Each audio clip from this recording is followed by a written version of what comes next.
You're not expecting me here. I'm not expecting to be here, but the show must go on, apparently. It is a little bit after 9:30 a.m. on Monday morning, and I was up last night, or should I say early this morning, until after 3 a.m. finishing Survivor Series, just so I can get this recap up for you guys before I head to work today.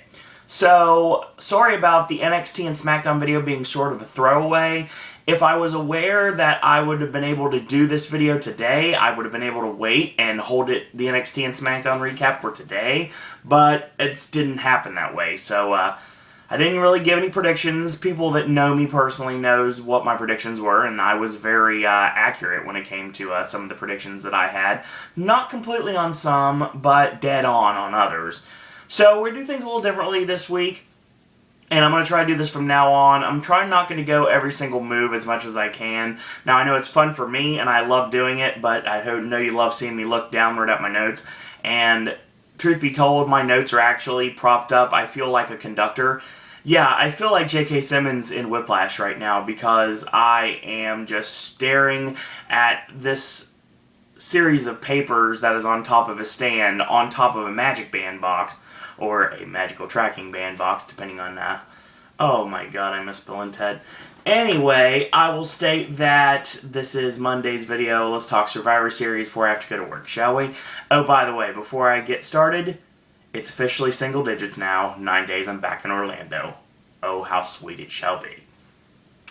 So we're going to start off with the kickoff, and I'm going to hit the pertinent spots on the kickoff, and then we're going to the pay-per-view.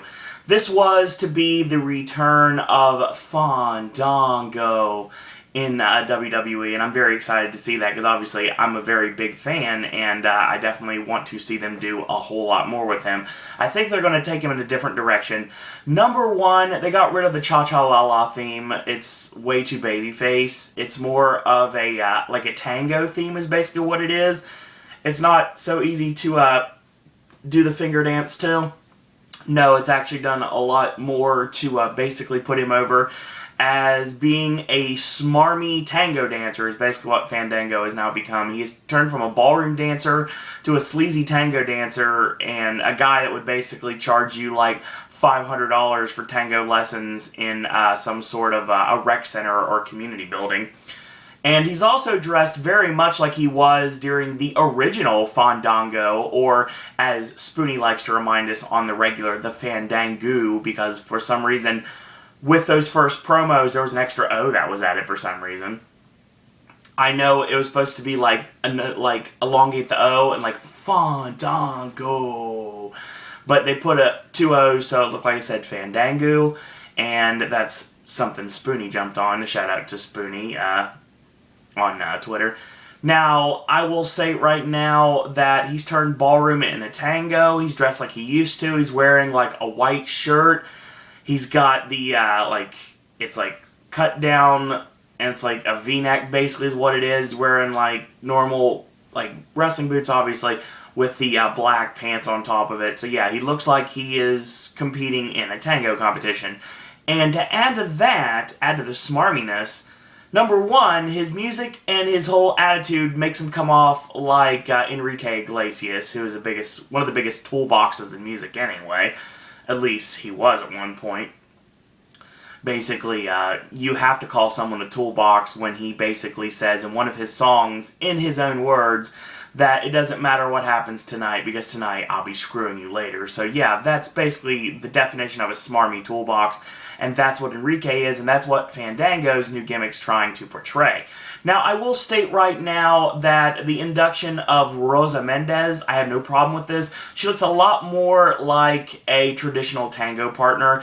The only thing missing from this is I was waiting for them to start doing the lambada, because she had the rose in her hair, pun not intended, and basically they came off very skeevy. I like that. I like it a lot. It kind of reminded me a lot less of Dirty Dancing and more of Dirty Dancing Havana Nights, the sequel that most people probably don't even know exists.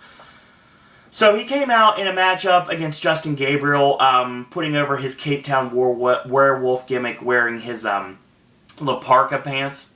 That's basically what I could call them. They're black tights with the bones like Skeletor is what I believe JBL said on the actual broadcast. So this match was short, straight and to the point. We saw a new, more aggressive side of Fandango. I was very happy with that.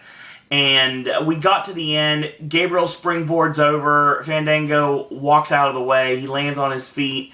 And Fandango proceeds to basically decapitate Justin Gabriel with a clothesline, spun him like a top. And when he got up, he hit a standing orange crush. I thought he was going to go for the Falcon Arrow, and it looked like he was, but he's using the Orange Crush now. The way that Kid Cash used to use the Orange Crush back in the day, a standing, not the sit-out powerbomb, not the real Kenta Kobashi Orange Crush, but basically like a standing version of it. I believe it was called the Crash Landing in WCW, if I remember correctly. And then he went to the top, he hit the perfect 10, and it looked brilliant, and after the match was over, he danced with Rosa in the darkness and the light. Like, even his Tron has changed. Like, it's not, like, fun-loving cha-cha-la-la anymore. Like I said, it's more, like I said, it's more castanets and it's more tango now than ballroom. So, yeah, I appreciate this new, more aggressive side of Fandango, and I really hope they do something with it, because God knows they need to. Unless you're not a Fandango fan, which I know my friend Will is not, and I know a lot of you out there are probably watching this video are not, but in that case, then obviously you should know that, don't forget, I wore a Fandango shirt, not only to the Saving Mr. Banks premiere, that I actually got on video in the background in my Fandango shirt during the Disney Parks blog meet, and I also wore it to Halloween Horror Nights Team Member Preview last year, and I'm looking to probably wear it to Halloween Horror Nights Team Member Preview in 2015, provided everything aligns and I'm able to get in again. So the Miz is doing the mirror thing with Damien Mizdow in the back, and basically Miz says that it is important and imperative for the Miz brand to win the WWE Tag Team Championships tonight, because that can lead to bigger and better things. By bigger and better things, it means more Hollywood roles. Okay. Up next, we got the return of Bad News Barrett. And like I said, this kickoff show is awesome because obviously I got to look at Renee Young, and that's always awesome because Renee Young is gorgeous. And then I got Paul Heyman, and then I got Fandango returning, and finally I get the return after 5 long months of Wade Barrett. Obviously, this is tailor-made for my wrestling fandom, because obviously I like all of these people. So, excuse me. He's got the podium still, and it's still above people, but it's not like on the forklift anymore. They think they learned their lesson there. They've got a podium that's kind of like midway up, and it's above the crowd somewhat, but it's not as high as it used to be. He still bangs his gavel, and he comes out and he basically says that after 5 months he's making his return in this monumental night. Because obviously this is a night of anything can happen. Tonight everything's on the line. If John Cena wins, the Authority are out of power. And if the Authority wins, then everyone involved's life's going to be living hell. He says to John Cena that he's got some bad news for him, and the reason is the Authority are petty and vindictive. They're going to make your life a living hell so much that you'll wish you were fired. And then he says, it must have been Groundhog Day because the Authority, I'm afraid I've got some bad news for you as well. The WWE will never be lost without you. It will flourish under a new regime, under a new era, and that is the era of Bad News Barrett. Thus stating that we could get Wade Barrett as a GM, which I would have zero issues with as long as he still wrestled. But I believe at this point that the GM needs to be someone that is not an in-ring competitor. So we'll see what happens with that.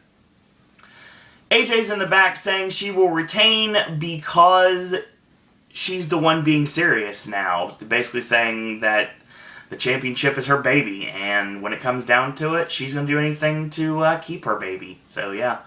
She makes fun of the Bella family drama, and that's pretty much the end of that. Here comes Cesaro to the ring. He says, of course, being Swiss, that means he's neutral, which means he is legitimately Switzerland. But he supports the Authority's cause, and he says, long live the Authority. He goes to start stating it in his 5 different languages, and here comes Zeb Coulter and Jack Swagger. Yes, Jack Swagger was taken off of Team Cena, but he's still able to make the pay-per-view anyway. Well, at least I'll give it to the announce team for mentioning that. He basically is pushed into a match with his former Real Americans partner, and this match was short, straight, and to the point. I didn't mind it. It was alright for what it was.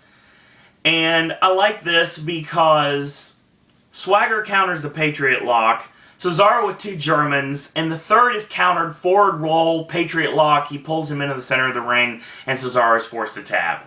Cesaro tapped out to Eric Rowan on SmackDown, which I talked about also today. Sorry about the video. I didn't know if I was going to get one of these out today or not. And then he taps out to his former partner, Jack Swagger. Cesaro is on quite a downturn in his career right now, and I really hope and know that as long as they put anything in his path, he's probably going to overcome it. Cesaro is that good, and I've been trying to say this for a long time. I think Cesaro is a proven commodity, and I think Cesaro is going to be somebody that WWE can build around in the future once they decide they want to actually do so. And if it is true that they are basically punishing him for his statements he made online, then that sucks, and hopefully he can get out of that soon. But if anybody can get out of anything, I think Cesaro can. So yeah, hopefully we see Cesaro getting brought back to greatness very soon. If not, and if he ends up getting released from his contract, I'm sure without a doubt that Dixie Carter on the new network would love to put the company around Claudio Castagnoli, or Jeff Jarrett would be chomping at the bit to have him in Global Force Wrestling if that goes that way. I don't think Cesaro's leaving WWE, and I don't think he's getting released from WWE. I think he's going to be a cornerstone for the company for a long time coming. That being said, now I've said that, I have a feeling that if he does get released, you guys are going to be like, haha, oh, and Cesaro's gone. And I'll be like, yeah, Cesaro's going to make money, don't worry. He'll make more money in the Indies if need to be. But he's made it to the WWE, he's had a nice little run, but hopefully they have some sort of direction for Cesaro's character in the near future, because right now there's just nothing. The Kickoff Show ends with Vince McMahon showing up to the Scott Trade Center in St. Louis in a limo, and that's how we start the show.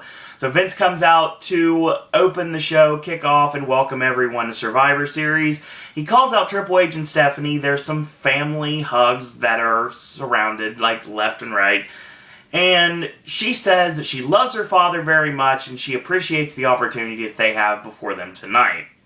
They've learned a lot, and she is going to put her lessons to great use. She'll make Vince proud. Triple H says Vince is the reason why we're here, and Vince realizes you don't want to kiss the ass of the boss, so what happens there?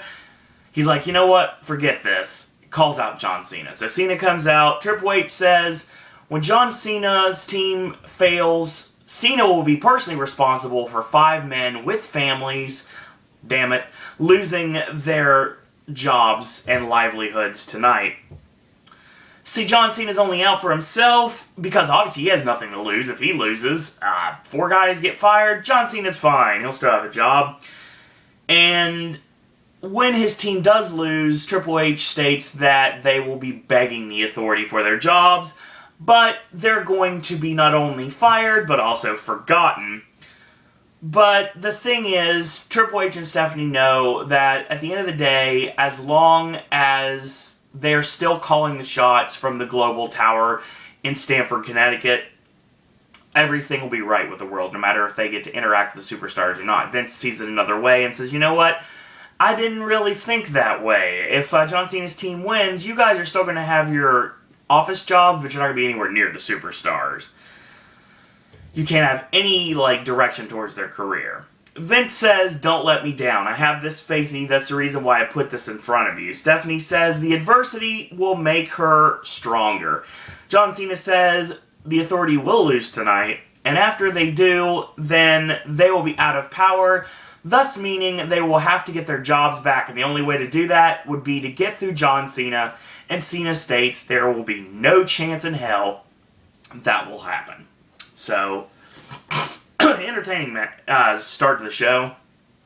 It was a raw start to the show, but then again, with so much being on the line for the pay-per-view, with the fate of the WWE, hanging in the balance, I do think that it made sense to do a promo to start the show, even though I'm not really big on writing promos because it hurts my wrist.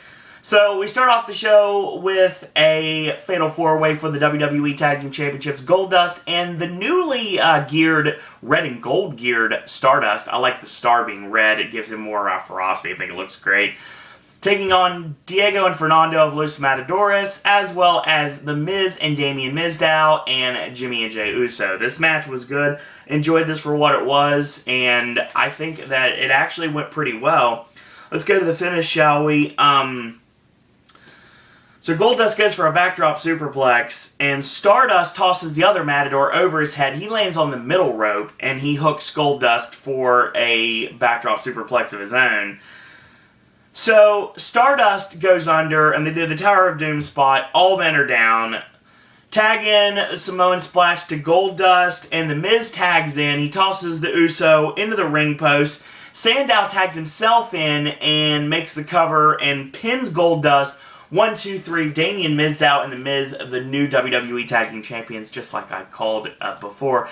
I think there's a great way and great direction to go with this. The Miz, after the match was over, took both championships, and he celebrated like he was the singular champion, and Mizdow was basically celebrating like he had an invisible championship. So yeah, I think this worked really well.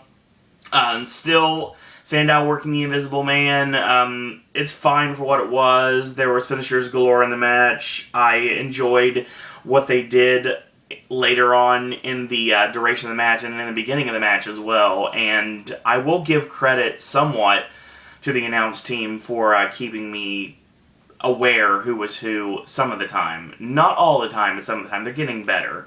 At least they started it out, and obviously I waited till the middle to start talking about the match. But yeah, that was entertaining. So, yeah, new tag team champions, a lot of new directions you can go with this. There's going to be some jealousy with Mizdow being a champion. Miz wants the belts for himself, so maybe he challenges Mizdow to a match, and he's like, no, I'm not going to do that. So, I see them having a couple of month run, honestly. You don't really have any other teams you can build at this point. The Matadors, I think you can do something with, but you take the masks off them, let them be the Cologne brothers again. I think that would actually work pretty well. The Usos are Uso burned out, so I really like to see them in matches necessarily, but I don't want to see them with the championships. Goldust and Stardust not going to win the titles back, I don't think. So this is probably going to lead to the downfall and leading to the return of Cody Rhodes facing Goldust probably at WrestleMania this year, the match that they've been wanting to do for years. So, will Dusty be the guest referee? Who knows? That's a question that we're asking at this point. So Adam Rose and the Rosebuds, with the bunny, of course, are playing with the WWE toys. Here comes Slater Gator. They show up, and they basically say that Adam Rose is being upstaged by his bunny. And Adam Rose says that, you know, how about we have a match tonight?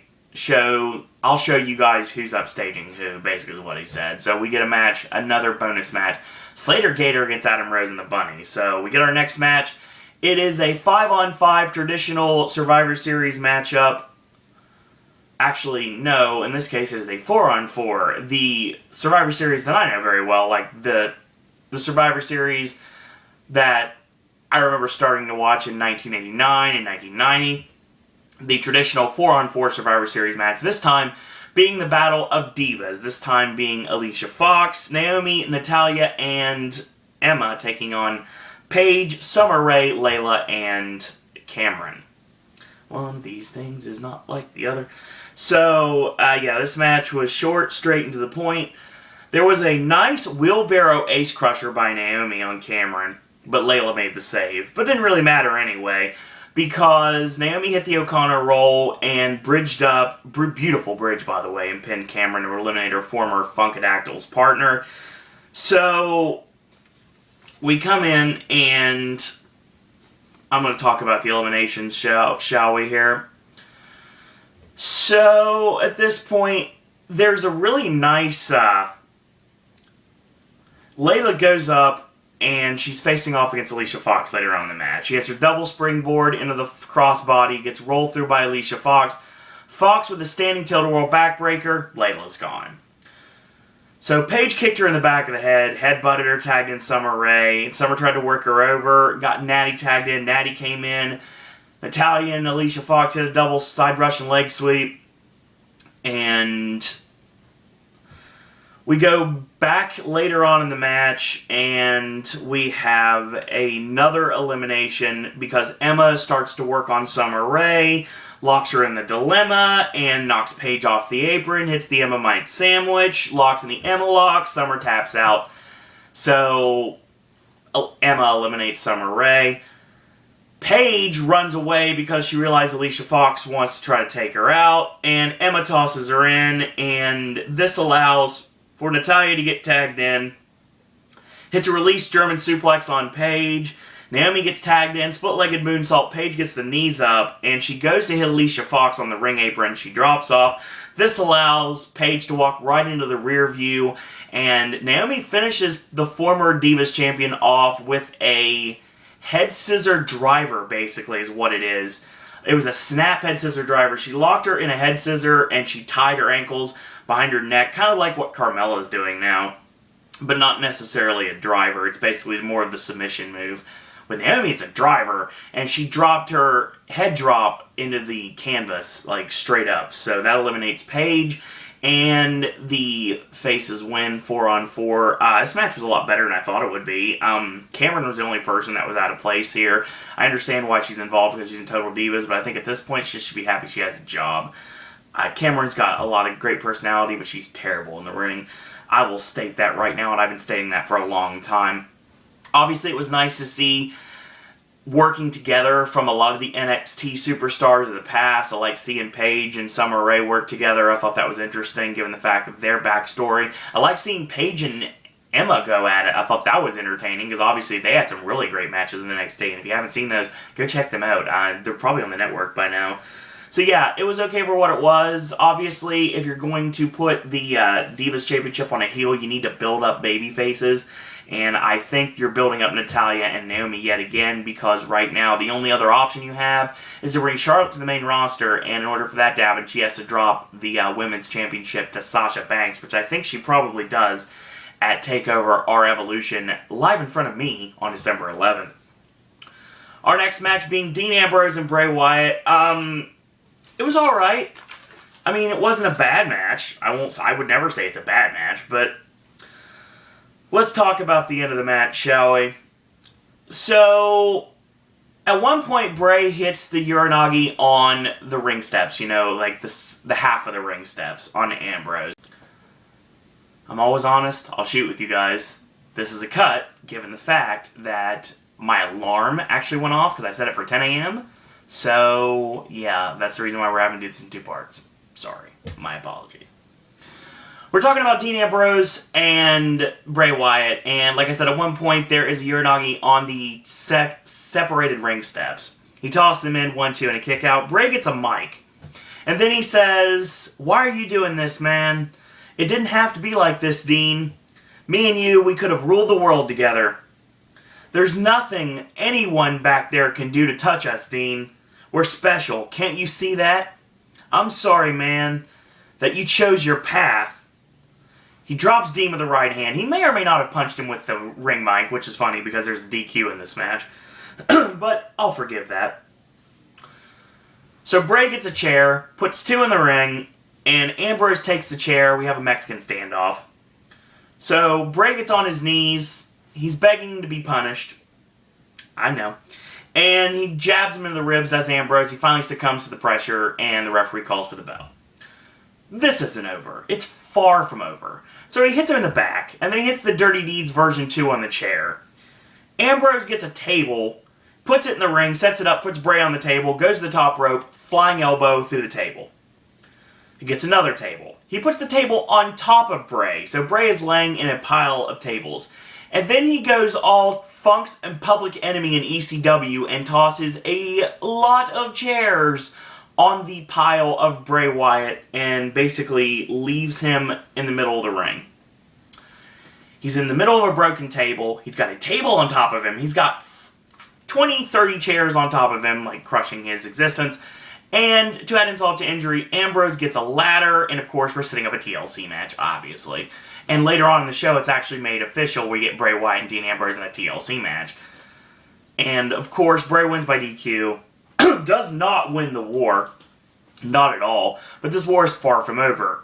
This match was okay for what it was. It was a hard-hitting match. I think that once you have a little bit more of a stipulation to it, I think it actually might work really well. I think we're going to see double juice at TLC, and I think that's the right direction to go. I think that Bray Wyatt needs to win. Ambrose is crazy, but he can suffer a loss here and there. Bray just came back. He doesn't need to lose. Now, granted, he won, but he got laid out right good, so I don't know what direction we're going with that.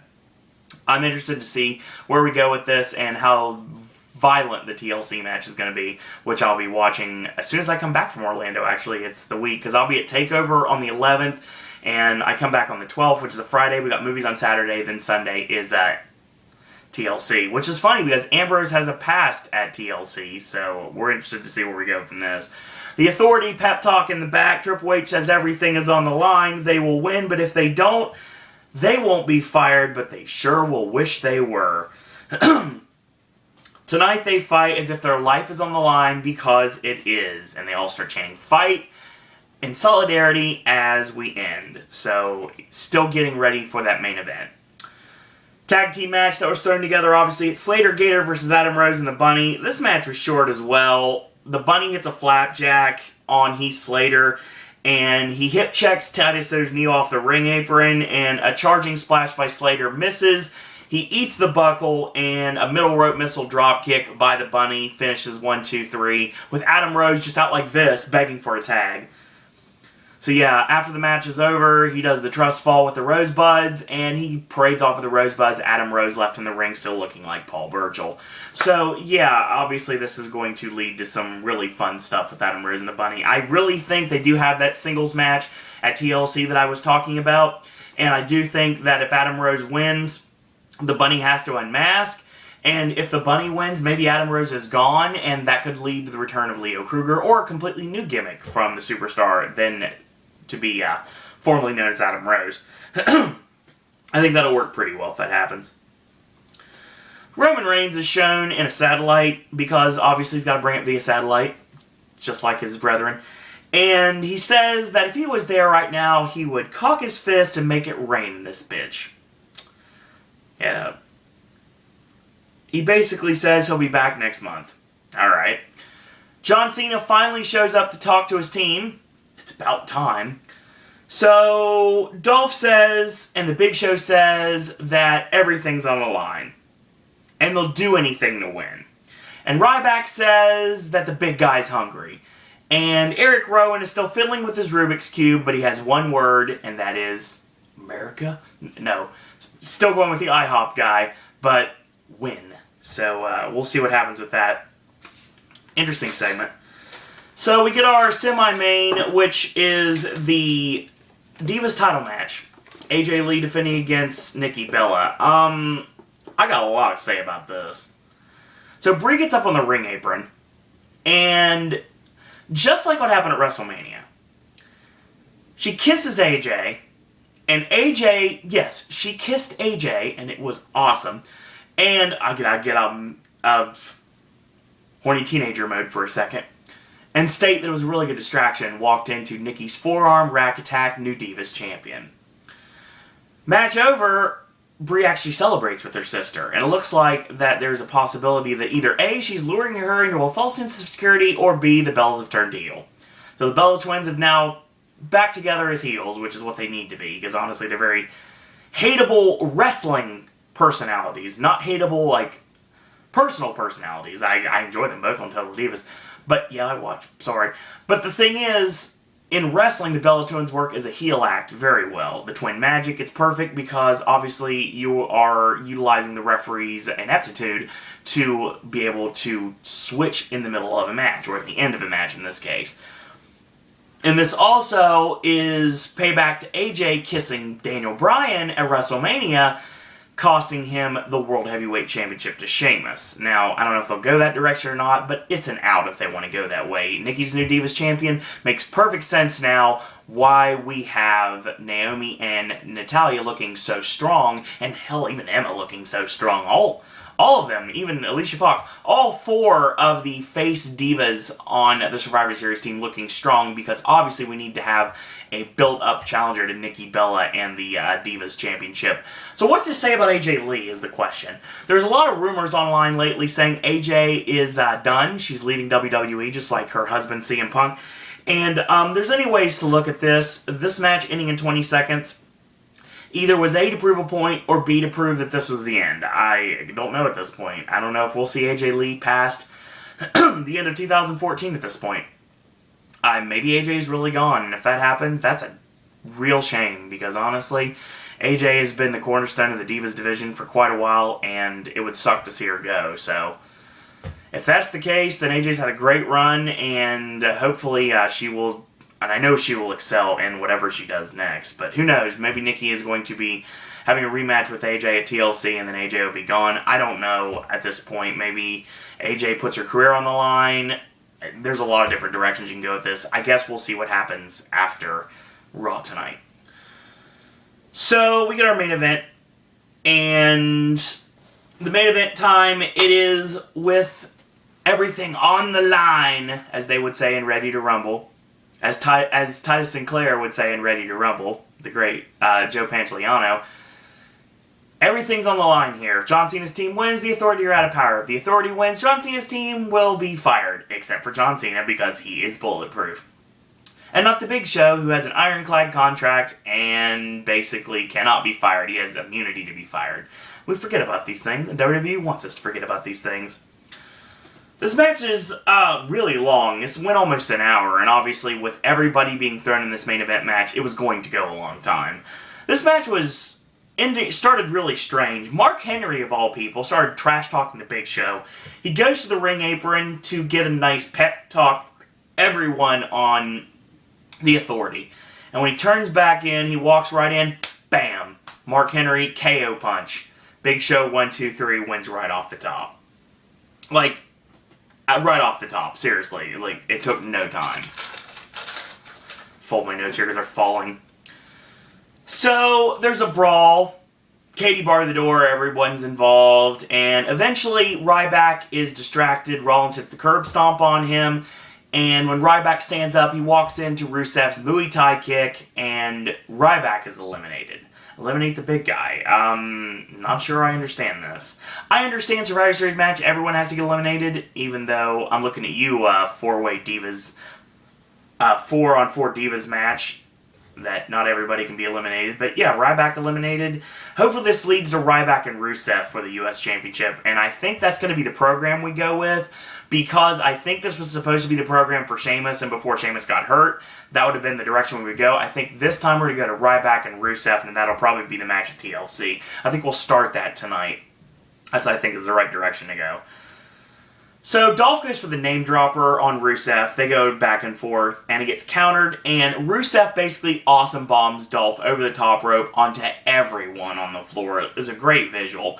So, Rusev starts disabling the announce table, and we know what's going to happen here. Rusev ends up putting Dolph on one announce table. He runs off the other one and does the leaping splash in the air. Dolph rolls out of the way. Rusev goes straight through the table, and Mercury and Noble try to get him up, and Dolph ends up getting in the ring and beating the count, so Rusev has been eliminated via countout. It makes perfect sense.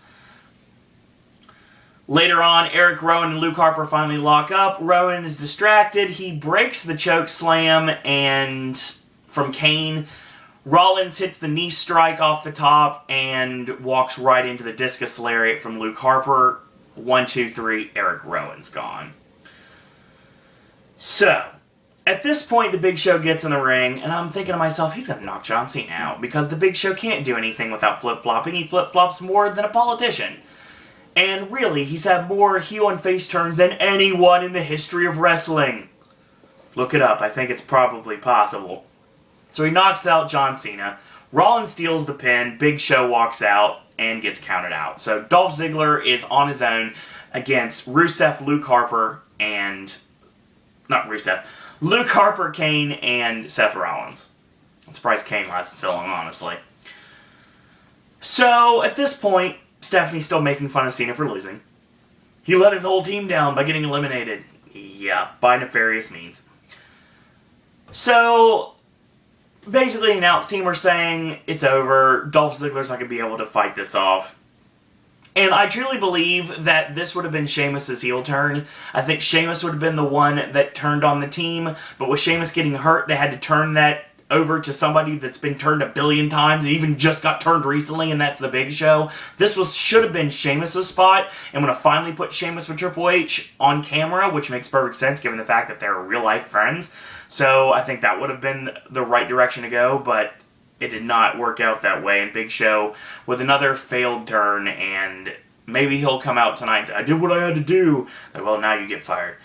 Who knows? So, after this is over, Dolph basically has to fight everyone. So, at this point, it's 3-on-1. Dolph ends up hitting a desperation super kick, zigzag, 1, 2, 3, Kane's gone. So, Harper goes for the sit-out powerbomb, 1, 2, Dolph kicks out. He gets a flash roll-up, 1, 2, 3, and eliminates the Intercontinental Champion. So Dolph Ziggler eliminates Luke Harper. So now, we're down to 1-on-1. So Rollins tosses Dolph into the barricade, and then whips him into the barricade. Tosses him in. Dolph tries to go for an inside cradle, or kind of a version of run, kind of a roll-up inside cradle. He didn't really, hook the legs, but he was trying, it just didn't work. He got a 2 off of that. Exclamation point DDT connects 1, 2, and Seth Rollins kicks out. So Rollins hits the buckle bomb, and 1, 2, and Dolph kicks out. So Seth mounts Dolph, starts punching him in the top of the head. He goes up top, climbs up. Dolph tries to go for the Z Factor. Dolph gets headbutted off. Rollins goes for a top rope curb stomp, and of course, you're not going to hit that. And it misses. Dolph ends up hitting the name dropper, 1, 2, and Seth Rollins kicks out. Triple H yells at Joey Mercury like he can do anything to stop this. So Dolph goes for the zigzag. Rollins swats him off. Dolph knocks Mercury and Noble off the apron. Seth goes for the big splash in the corner. He misses. Dolph hits a zigzag, 1, 2, and with everything on the line, Seth Rollins kicks out. Hot finish here. So at this point, hot finish because the referee gets pulled by Triple H right before 3. So Dolph tosses Noble and Mercury into each other, and that inadvertently knocks Mercury into Stephanie. Stephanie off the apron into Triple H, and the Authority are on the floor. Super kicks Jamie Noble after ducking his clothesline. Super kicks Joey Mercury. Seth ducks the super kick, hits the buckle bomb, goes for the curb stomp, misses, zigzag connects. There's no ref. So a new referee runs out, 1, 2, Triple H dives down with a forearm and lays out the new referee. So we have no referee at this point. Triple H realizes everything is on the line, and he tosses that referee out. He mounts Dolph, starts punching away on him, starts working Dolph over. He calls for a referee, and lo and behold, it's Scott freaking Armstrong. Not surprised there. So he runs down to make the count. Walks to the ring. We hear a crow sound, new music we never heard before, and a new black and white Titantron. Could it be? Is it possible? I was legitimately watching this the first time last night while having no sound, so I was thinking 1, 2, and something would stop this. Well, the camera showed me what it was, so I didn't really get the impact as I got when I was watching it this morning. What happens? He comes out, and it's real, and it's really happening. Yes, Sting comes out. Before he gets in the ring, he punches out Scott Armstrong, so it's like, yay, WCW flashbacks. And I'm sure they worked on Saturday night once or twice. Guaranteed they did. And Sting, of course, has to be the authority figure here, which makes me think he may be the authority figure starting on Raw tonight. We'll see. So Triple H and Sting have a stare down. Fans are going ape nuts at this point. So at this point, there is, deafening crowd noise. So before this happens, Triple H takes it among himself to pedigree Dolph Ziggler and leave him laying and pull Rollins on top. And then he calls for Scott Armstrong, and when Armstrong comes out, this brings out Sting. I think I've covered all bases now. I read too fast because I got too excited. A stare down, Triple H finally throws a punch after saying, what are you doing here? But he didn't use those words. I'm pretty sure he cursed. So he ducks the punch of Triple H, a boot, and Scorpion Death Drop Triple H. Triple H is down and out. He grabs Dolph Ziggler, pulls him on top of Seth Rollins, and bombs out. The original referee gets up to his feet, makes the count 1, 2, 3. And not only are the Authority now out of power, and Sting is returned to a WWE ring, a final debut in a WWE ring, something we thought we'd never see in a million years. Dolph Ziggler not only won the match, but is the sole survivor of John Cena's team, which is amazing. No Randy Orton, which we thought we might see, and maybe they'll save it for Raw tonight, which I think they will, to start the build to Rollins and Randy Orton TLC match, which I'm sure is probably going to happen at TLC as well. That's just a guess. Match was over. Dolph celebrates with the fans. Cena finally comes out to the top of the ramp, hugs Dolph, raises his hand, solidifies Dolph as the man, which, whether you believe Dolph is getting held down, believe there's a glass ceiling or not, all that is beside itself, because Dolph Ziggler, they gave the ball to him, he ran with it, and if you like him or not, it doesn't matter, because he's over. He's over like Rover, and when it comes down to it, Dolph is somebody that the WWE is going to utilize now, given the fact we don't have a world champion, so obviously we've got to do something with that. So I think they're going to fully push Dolph Ziggler, and I think that's the right direction to go. So, after this is over, Triple H and Stephanie are in the ring. Triple H finally comes to, and Stephanie realizes that they lost. So she starts throwing a Johnny tantrum. Fans are singing, na na na na, hey hey, goodbye. They start chanting yes, and they chant, you got fired.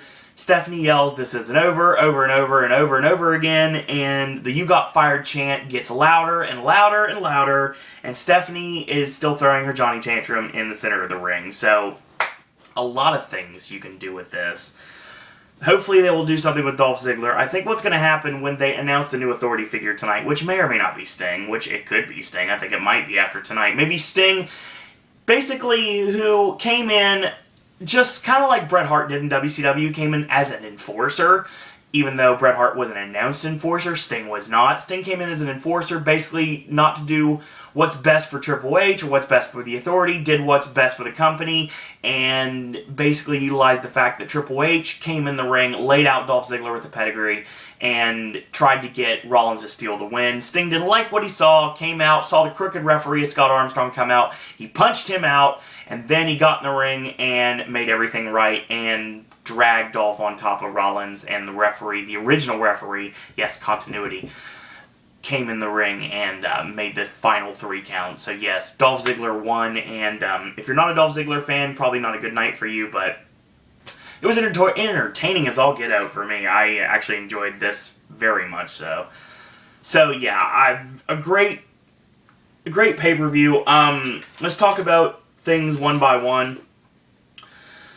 Jack Swagger and Cesaro, it was okay. Short, straight to the point. Cesaro really needs to get off his downward spiral at this point. They need to do something with him. Fandango's re-debut against Justin Gabriel, I got no problems with that. I like the new character. Hopefully they show a more aggressive side to continue to show that, and they don't bury him in the mid-card like they were, actually give him a chance to run with anything. They were positioning him to be Intercontinental Champion, and I think that they still could eventually. Him winning the championship before 2014 is over is not possible. The only way I can see that happening is if Harper drops to Dolph tonight, which could happen, even though he doesn't need the championship, and then Fandango beats Dolph, which I had that originally happening, but who knows at this point. Mizdow and Miz winning the Tag Team Championships, great booking. I really think that is probably going to lead to them fighting in the near future. Obviously, they're going to eliminate each other at the Royal Rumble, and that will lead to a match between the two at WrestleMania. I think that's exactly the direction to go. Same with Goldust and Stardust. I think that we're going to see Cody Rhodes sooner rather than later. And I think that's honestly the right direction to go. Wade Barrett's coming back, and that's a thing to be very, very happy about. I'm actually extremely happy about that because I'm a big Wade Barrett mark. I have been for a long time. The 4-Way Divas match was okay, and basically solidified the fact that all 4 Divas could be challengers to Nikki Bella and the Divas Championship. Not sure I necessarily like the 20-second finish, but I'm sure there's a reason for it. We'll find out more tonight on Raw. And the Bella Twins look like they're solidified front again, and they're back to being sisters and not trying to rip each other's heads off. Dean Ambrose and Bray Wyatt was a good start to the feud, but I can't wait to see it get more and more intense, and I'm pretty sure with the TLC match next month that'll happen just that way. I like seeing Slater Gator on television because they're awesome, and they can't do enough with Heath Slater and Titus O'Neil. I really hope they do more with him. Adam Rose and the Bunny still having more problems, and obviously this is going to lead to a match between the two at TLC. Main event worked just fine. I don't know about the quick elimination for Mark Henry of all people, but I guess maybe there's something I didn't know that happened. Big Show going heel again. Okay, whatever. That should have been Sheamus, and I think that's the reason why that Big Show did it, because he's the only person on the team that could have turned. Rowan would have been too obvious. Dolph never would have happened. And Ryback, again, he's now solidified as a babyface, so they wouldn't have him turn already, because they had the chance to do it before he re-debuted, and they didn't. So that being said, with the fans wanting to cheer with him, obviously, and cheer for him, cheer with him, Ryback will not be a heel anytime soon, probably not again. So Big Show had to do it, and it made sense for it to happen. I love Dolph being the last man standing at the end of the match. Triple H getting so mad at Dolph Ziggler, he actually got involved. So do I think we get Triple H and Dolph Ziggler down the line? I think it could happen. But what we're leading to now is Triple H and Sting. And yes, please. Yes, please. Will it happen at WrestleMania? Will it happen at the Royal Rumble? I think you waste it at the Royal Rumble. I think if they're only going to have one match for Sting, I think it happens against Triple H at WrestleMania, and I think that's the right direction to go. And that way, Sting doesn't lose his only WrestleMania match, which would have happened if he faced The Undertaker. So yeah, if you people that wanted Sting and The Undertaker, the visuals have been great promos going into it, the match would have been so-so, but the fact remains, Sting finally getting a WrestleMania moment after all these years, he has to win. It makes perfect sense to me. Wins don't mean anything in wrestling, I get that, but I mean, I think that it makes sense for the fans for Sting to actually win the big one. So yeah, it's going to be interesting to see what happens on Raw tonight. Obviously, the fallout from the Authority's termination at the hands of John Cena's team. Who's going to be the new Authority figure? Is it going to be Sting? Are we going to see returning Chris Jericho? Is Randy Orton making his return one night late, potentially? Or we're going to see more surprises? Michael PSA said that there is going to be more surprises on Twitter, so who knows what's going to happen. Is Roman Reigns coming back early? Is Wade Barrett coming back early? Is Daniel Bryan coming back early? I know what you're saying about that last one, but who knows? Anything's possible at this point. Are we going to see more former WCW guys? There's a lot of questions right now, and Survivor Series answered a lot and created a lot of new ones, so I'm interested to see what we have with Raw this week. So that would be your recap of Survivor Series 2014. It's now in the books. So join me tonight, and I will put that up as early as I can, probably early Tuesday morning. Like probably like after midnight, whenever it gets uploaded, probably around 1 a.m. For my Raw recap. I'll be talking about Raw from tonight, and of course Wednesday will be the vlog of randomness. We're going to talk about Reunion 2014 and the events of what's going to be happening. Thursday, brand new Sip and Snack Thanksgiving edition, which has nothing to do with Thanksgiving. We're going to be eating au gratin potatoes, 3 different kinds. The dollar store variety, the middle of the road, and the bottom of the barrel, the high end. So yeah, we're going to be hitting those and find out which one's best. And we're going to end with some Capri Sun coolers, as well as the Mountain Dew Game Fuel Citrus Cherry. Friday, Black Friday edition of AJ's Movie Reviews. We're going to be doing 2 movie reviews with 5 different movies. So yes, we're going to be appealing to the general public by bringing out reviews of The Penguins of Madagascar, as well as Horrible Bosses 2. And we're going to appeal to our vast Oscar audience by doing reviews of Whiplash, Birdman, and The Theory of Everything. Saturday we'll bring you back to Ashley's Gaming with Ash segment, and also Saturday will also be our final Academy Awards prediction video of the month. So we're going to be shooting out the big 8 categories. Did they change? I'm sure they did. We're going to be talking about that. Sunday, brand new versus. Monday, we'll kick back into NXT and SmackDown. Tuesday will be, of course, the Raw recap. And Wednesday, I head to Orlando at 6:20 a.m. and it's going to be glorious. So in the meantime, if you like these videos, tell your friends about them, leave a comment, do subscribe, help spread the word about Pop. If you haven't yet, go to Facebook, click like on our Facebook fan page. I truly appreciate it. It's Suro and Disney Pop on Facebook. Send me your friend request on Facebook if you'd like. It is Owen Disney. If you'd like to follow me on Twitter, it's at SirOwenDisney. Last but certainly not least, you want to send your thoughts, comments, queries, and opinions. You want to talk Survivor Series with me, WWE with me. You want to talk about the new Destination America location for TNA programming. We can talk about that if you'd like to. We can talk about my upcoming trip. We can talk about Disney, Universal, Halloween Horror Nights. We can talk about potential travel tips I have for you guys. We can talk about that. If you had ideas for the vlog of randomness, if you have ideas for verses you'd like to see, if you have sip and snack suggestions or would like to become a part of the segment yourself, you can send your videos. If you'd like to become a popcaster yourself, send your videos that way, and you can do so by emailing me, SirOwenDisney@gmail.com. So in the meantime, I want to thank you guys and girls out there for watching. Sorry about the two-part video. It'll be up as soon as later this afternoon. And until tomorrow, boys and girls, that's all I gotta say about that.